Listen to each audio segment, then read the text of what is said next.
Hello, my name is Sumran Nasir, and I chose the text A Narrative of the Captivity and Restoration for my final video book assignment. I chose this text because I believe it was the most entertaining piece of work that we've read in this class. I personally enjoyed reading Mary's narrative of being held and captured by the natives. And the way that she wrote the book wasn't that hard to understand. The reading was about the Native Americans ambushing Mary's colony and taking Mary under captivity. Mary was a royal Christian woman that believed heavily in Jesus.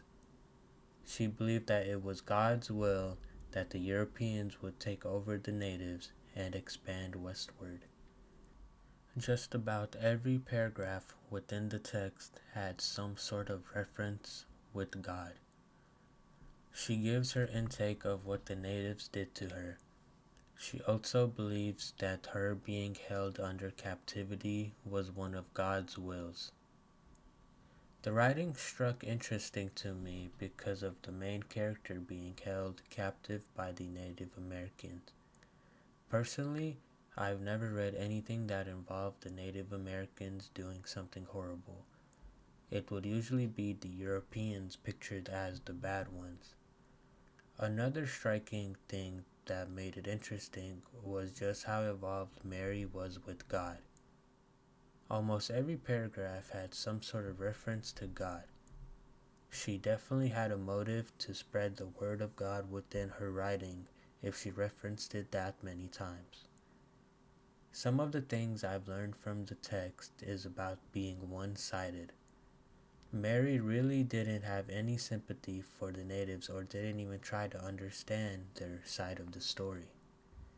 I believe that a lot of wars could have been prevented if people had just tried to understand the other side. Sure, the natives had done a lot of bad to her, but the Europeans had also taken their land and broken promises. This story impacted me because I've learned a lot from it.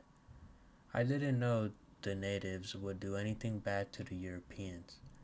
Personally, because I've never read a perspective coming from the Europeans ever in my life.